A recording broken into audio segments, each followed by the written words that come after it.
Bonjour et bienvenue pour le jour 5 du NaNoWriMo. Alors, vous avez vu la chemise? Je triche. En fait, j'enregistre ça le jour 4. Bon, je ne publierai que le jour 5 et éventuellement, s'il y a d'autres choses à dire, je le dirai à ce moment-là.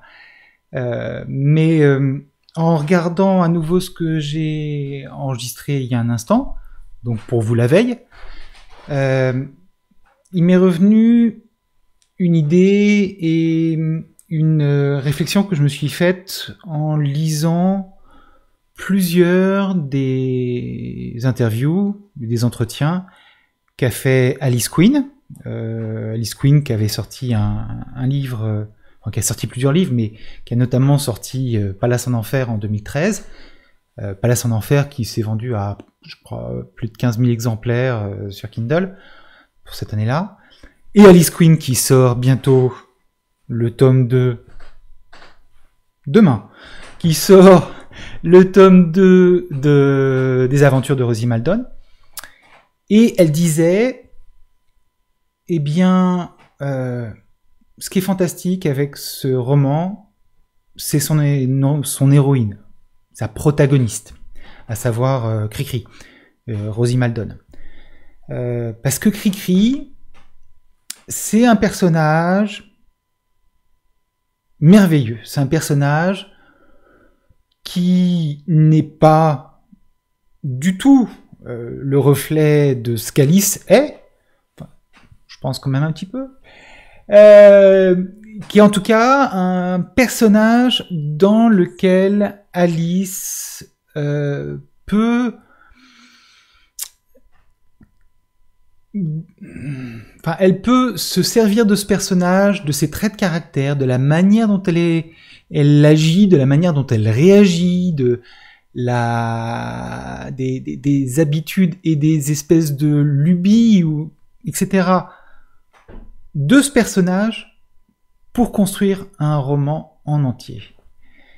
Donc, vous pouvez bien sûr commencez à préparer votre personnage en écrivant votre roman, votre livre, en faisant la narration. Néanmoins, si votre personnage, vous l'avez déjà...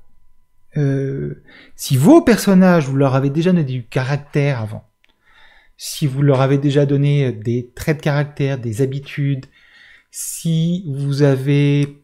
leur avait donné une volonté. Il faut, si c'est un protagoniste, il faut que ce protagoniste ait la volonté d'accomplir quelque chose, parce que s'il n'a pas envie d'accomplir quelque chose, il n'y a pas de roman. Le drama, le drame, la narration dramatique n'existe pas si le protagoniste ne cherche pas à atteindre un but.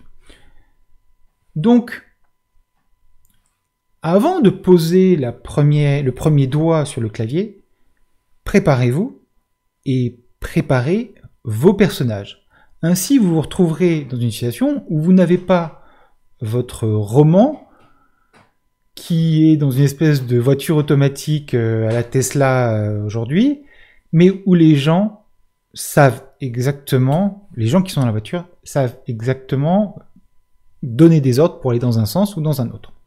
Et c'est eux, ainsi, avec leurs différentes volontés, qui vont s'affronter, avec leurs différents caractères, qui vont diriger le roman, et qui vont diriger le roman comme si c'était une voiture, et lui donner telle direction ou telle direction.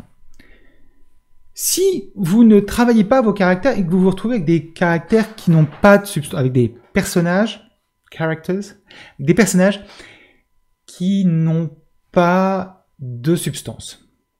Bien, non seulement vos lecteurs les trouveront fades, mais le problème et le risque le plus grave, c'est qu'ils trouvent votre roman aussi fade, parce que il n'y a pas de personnalité, il n'y a pas des gens auxquels on peut s'assimiler ou qu'on peut regarder en se disant « Tiens, j'aimerais bien être comme lui, tiens, j'aimerais pas du tout être comme lui, mais il a quand même des bons côtés, etc. etc., etc. » Voilà, il faut que vos personnages soient de vrais gens. Donc, les intrigues, c'est important. mais les personnages sont plus importants parce que les personnages vont déterminer les intrigues qui vont se produire. Et c'est pas pour rien que dans un roman narratif, on parle de protagoniste et d'antagoniste. Il s'agit de personnages. Voilà. On continuera avec la préparation en revenant à des choses un peu plus terre à terre la prochaine fois. Mais là, ça m'est revenu à la tête, j'y ai réfléchi et je pouvais pas manquer de le faire. Allez, à bientôt!